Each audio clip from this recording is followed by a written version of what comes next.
मोक्ष नहीं हुआ, भगवान से दूर बैठा रहा, जब तक सतलोक नहीं जाएंगे तो उस भगवान के मिलने का लाभ क्या हुआ। 120 वर्ष परमात्मा यहाँ रहे, काशी में ना जाने कितना न देखे, और भगवान शंकर और पार्वती इकट्ठे रहा करते, जब तक नाम नहीं ले लिया पार्वती ने उसकी उतनी भी राहत ना मिली जो उस मंत्र से मिलनी थी जो शंकर जी देते। तो भगवान के मिलने मात्र से मोक्ष नहीं है। तो कहने का भाव यह है कि ध्रुव ने फिर राज्य किया, विवाह किया, और उसके जो मौसी का लड़का था उत्तम, वो मारा गया था, उसकी पत्नी भी फिर उसी के साथ रही। उसके बाद प्रहलाद ने ब्याह किया, संतान हुई। बलि राजा जिसने 100 यज्ञ किए थे 100 मन की, जिससे वो इंद्र की गद्दी प्राप्त करना चाहते थे, जिस कारण से भगवान 52 रूप बना कर आए थे, वो बलि जो है प्रहलाद का पोता था, और बैलोचन उसका पुत्र था प्रहलाद का। तो प्रहलाद ने ब्याह करवाया, ध्रुव ने ब्याह करवाए। तो यहाँ परमात्मा समझाना चाहते हैं कि डेरे डंडे खुश रहो। डेरा माने घर। कई ये कहते हैं कि गुरु जी ब्रह्मचारी हो और चेले गृहस्थी हो, वाह रे शेरो। अब भक्ति तो देखो दोनों ने करनी पड़ेगी, गुरु जी ने भी और चेले ने भी, और एक जैसा। और ठीक है, तो ब्रह्मचारी रहना बुरा नहीं, और केवल ये कहना कि ब्रह्मचारी ही गुरु हो सकता है, ये मूर्खता है। परमात्मा विधि विधान से मिलेगा, उसको कहते परमात्मा कहते हैं अगर तुम यही मानते हो कि बाल ब्रह्मचारी रहे और जंगलों में रहे और तभी भगवान मिलेगा, उसके लिए उदाहरण दे रहे हैं कि डेरे डंडे खुश रहो। ये खुसरे लहना मोक्ष, ये हिजड़े पार ना होते। अगर केवल ब्रह्मचारी रहने मात्र से ही तुम मानते हो मोक्ष हो जाएगा, तो इन खुसरों का नंबर तो अब तो पहले आना चाहिए था। और फिर कहते हैं द्रुपर लाज भी पार हो गए, तुम कहते हो, तो फिर गृहस्थी में के दोष। अब परमात्मा का कहने का ये तात्पर्य नहीं है कि खुसरे मोक्ष नहीं पाएंगे, यानी मुक्ति मनुष्य जीवन हो, चाहे वो खुसरे हैं, ये भी तो मानुष है, इनमें सब बुद्धि है और स्त्री है पुरुष है। इस विधि से मोक्ष प्राप्ति होगी मानव शरीर में। तो परमात्मा ने ये बताना चाहिए, जैसे परमात्मा कबीर जी ब्रह्मचारी थे, वो तो मालिक हैं, उनको तो ये वासनाएं निकट भी नहीं है, लेकिन एक गृहस्थी क्रम करके दिखाया उन्होंने। 2 बच्चे मुर्दे जिंदे करे थे किसी कारण से, किसी की शर्त पे, और 2 माता पिता थे। मुँह बोले जन्म नहीं था मालिक का, वो नीरुनिमा उठा लाए थे दाता को, जब सतलोक से आके कमल के फूल पर विराजमान हुए थे लहर तारा तालाब में।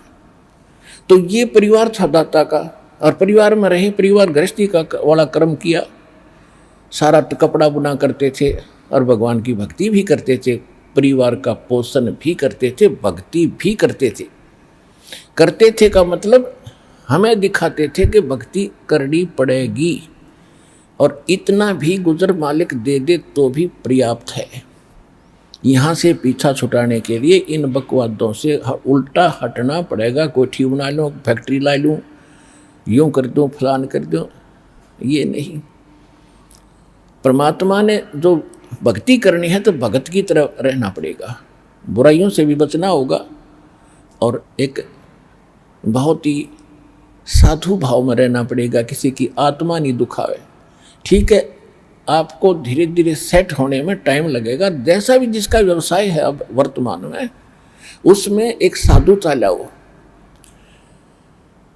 जैसे कोई मजदूर है, सेवा कर रहा है किसी के, और भगत हो गया, तो वो तन मन धन से सेवा करे उस मालिक के उसमें, क्योंकि वहाँ से उसने रोटी मिल रही है।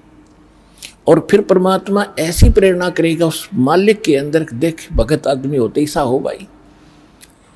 कोई चीज़ पड़ी रहो घर में, उसके लिए मिट्टी समझे, चाहे पैसा हो, चाहे सोना हो, कुछ भी हो, अपनी मिली हुई 2 रोटी यानी 2 जो दिहाड़ी मिलती है उसमें संतोष सब्र करके देखा, कितनी इज्जत बनेगी उसकी, और कितनी विनम्रता और उसके प्रति सद्भावना और उसका आदर बनेगा उस मालिक के हृदय में।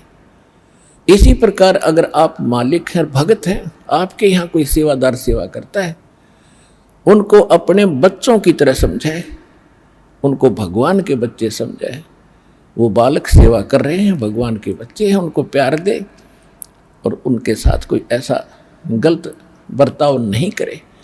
और फिर कुछ दिनों में उनके दिल में ऐसी भावना होगी, परमात्मा दोनों तरफ रोल करता है, जब हम मालिक के अनुसार चलेंगे। फिर उन बच्चों में भी, उन सेवादारों में भी ऐसी भावना भर देगा कि हमारे जैसा नालायक नहीं, इसे ऐसे भले आदमी के घर में राम 19-21 कराएंगे सेवा में, मजदूरी में 21 काम कराया करेंगे वह। तो इस तरह कितना अच्छा माहौल बनेगा। और हम जैसे मालिक तो समझता है कि पैसे जो 100 रुपये और काम खींचूँ 1000 का, और मजदूर क्या समझते हैं, रुपये लेवा 500 और काम करा 100 रुपया का। दोनों की नीयत खराब और दोनों दुखी, कर्म भी बिगड़े, टेंशन बनी रहे। तो इस प्रकार हमने अपने इस अंतःकरण के अंदर एक साधु भाव लाना पड़ेगा, और तब देखना आपका वातावरण कैसे बदलने लगेगा, कैसे बदलने लगेगा, पूछो मत। तो तब हम यहाँ भी सुखी होंगे। आपको चिंता नहीं रहेगी कि वहाँ सेवादार सेवा कर रहे हैं, वो अपने तन मन धन से सेवा करेंगे, भगवान से डर के। वो भगवान से डरने वाले हो जाएंगे, फिर बातें खत्म हो जाएगी। अब तो आग लगी पड़ी है, रिश्वत ले ले, यूँ ले लूँ, फलान करूँ, जब करूँगा तेरा काम, डर दे 500 रुपये। और उधर से 500 ले लिए, डॉक्टर के जाकर 1000 लग गए, वो 500 भी गए, 500 अपनी तनख्वाह में तो गए। अरे वो पाप कर्म जो के धरे के धराए रह गए, फिर गधा बन के पूरे करेगा जिससे रिश्वत ली है। तो इसी विघ्न में पैर दो मत, ये भगवान बताना चाहते। और जब आपको ये ज्ञान होगा ना, जहर दिखाई देगा आपको। और जब आप नेक नीति से चलोगे तो पूछो मत। अब दास बहुत देखता है, एक छोटा सा बच्चा ने बोला जी 55 रुपये पाए मैंने पड़े। वो घर पे ले आया, घर वाले बोले ना बेटा हमने नीचे धर दे, अपना दान पात्र में डाल दिए, इस विषना हम नहीं खाएंगे। अब देख जिसके गिरे थे उसको पुण्य हुआ, अब यहाँ पर भंडारे में लग गए। और वैसे उस पर चवन्नी खर्च हो रही थी कि उसने विधि का पता नहीं, और वैसे कोई और मिल जाता, उसने जाते कह घुट्टी लाओ उसके 55 रुपया की, या कितने मांस मिट्टी खाओ, उसको और पाप लगाओ। तो इस प्रकार हमारी नीत साबित होगी, भगवान खुश होगा। और जब भगवान खुश होगा तो फिर कमी नहीं रहेगी। हमने परमात्मा को प्रसन्न करना है, और परमात्मा प्रसन्न होगा तो फिर कमी किस चीज की। फिर तो क्या बताते हैं परमात्मा, साईं इतना दीजियो जामे कुटुम समावे, हम भी भूखे ना रहे, अतिथि न भूखो जावे। इससे अधिक मांगना इस काल की जेल में हमारी महामूर्खता है कि इतना ही मांग लो बस तुम, इसमें सब कुछ मिलेगा। क्योंकि ये कलयुग है, और कलयुग में मशीनरी जरूरी होगी। तो आप इतना ही मांगो जा में कुटुंब समावे, यानी रिक्वायरमेंट ऑफ द फैमिली, परिवार की आवश्यकताएं, ये है जा में कुटुंब समावे। और हम भी भूखे ना रहें और अतिथि न भूखा जाए। फिर देगा आपको। और फिर रहो मालिक के वचनानुसार चलो। फिर कैसे, जैसे परमात्मा कहते हैं, चिड़ी चोंच भर ले गई, नदी न घट्यो नीर, दान दिए धन घटे नहीं, यूं कह रहे साहिब कबीर। परमात्मा अपना साइन कर रहे हैं, इस वाणी को बोल करके कह रहे साहिब कबीर कि दान करने से धन नहीं घटेगा, ये नियम है परमेश्वर का।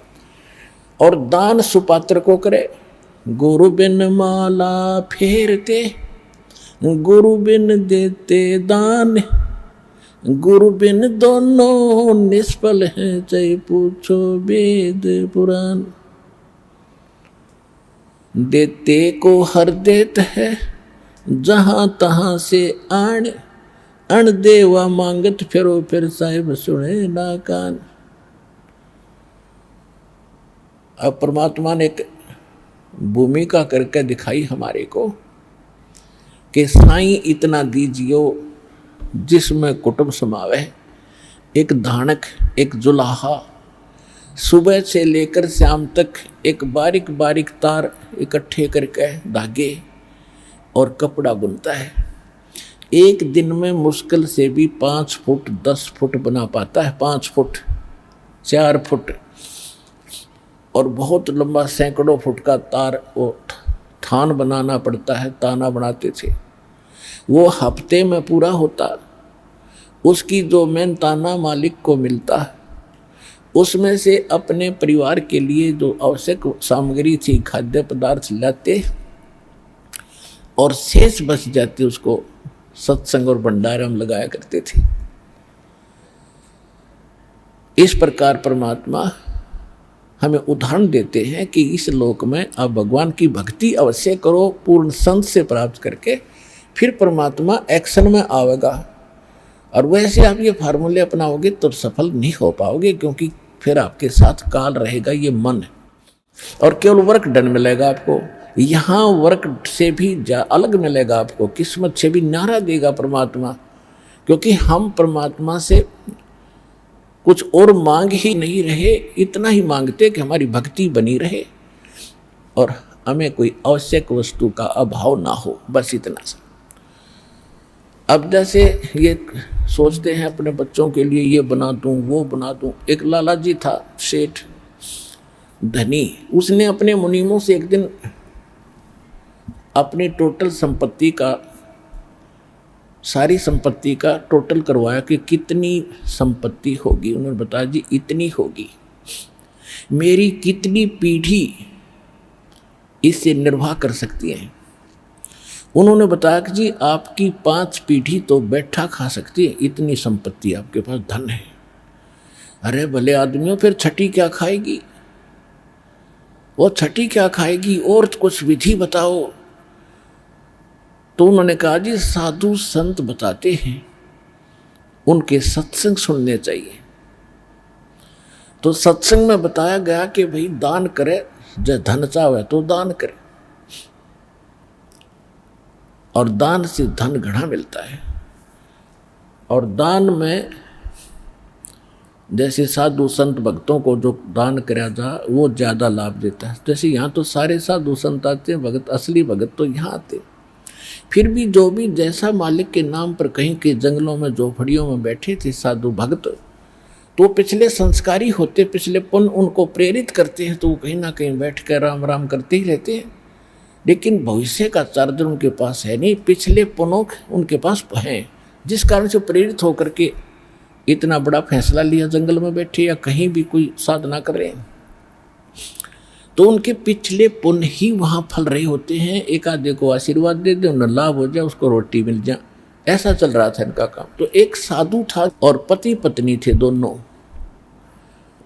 वहाँ रहते थे। उनको मालूम था यहाँ भक्त हैं। तो उस लाला जी ने क्या किया, सेठ ने सभी मुंशियों को कहा कि नौकरों को साथ लो और आसपास जितने भी साधु संत हैं सबको आटा दे आओ, किसी को जो मांगे खांड दावल चाल सब ले जाओ और दे के आओ।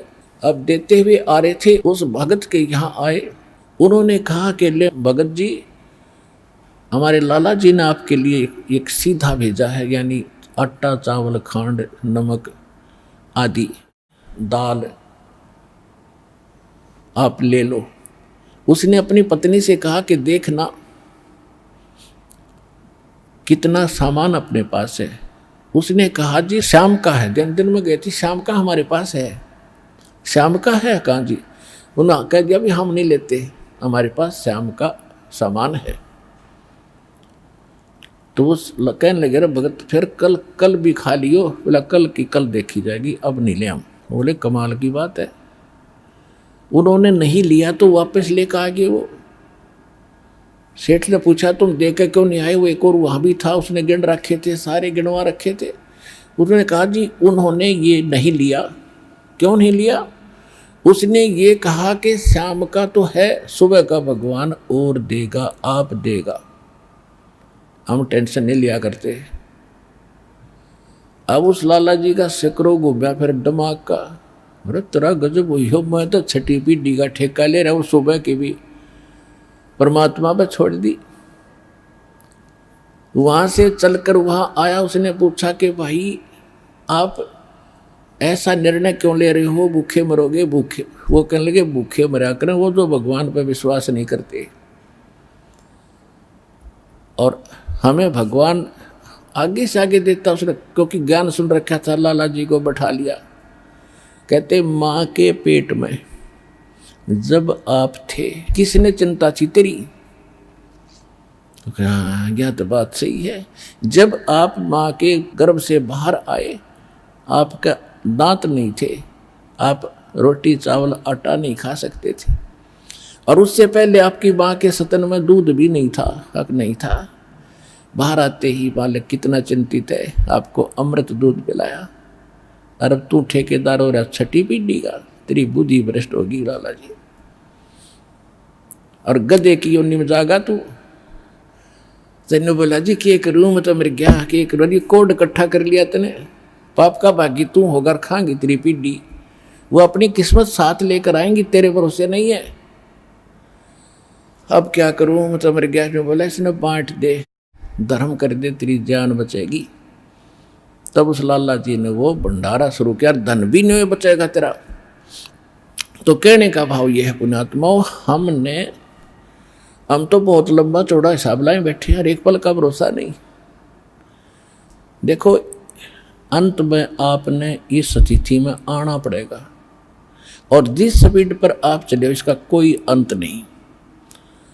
आज किसी के पास एक प्लाट है और थोड़ा सा जुगाड़ होते तो सोचे एक और लूँ, और फिर और जुगाड़ हो गया तो एक और लूँ, वहाँ थोड़ा सा ठीक मिल रहा है, रेट ज़्यादा होने वाले हैं, वहाँ भी दाव लग गया तो 30 चौथा और दूसरे शहर में ले लूँ, इतने मृत्यु हो जाएगी, और फिर कुत्ता अपने कहाँ घूमया करेगा, सैर सपट्टे करता। यह बात आपने याद रखनी पड़ेगी, 101% सत्य है।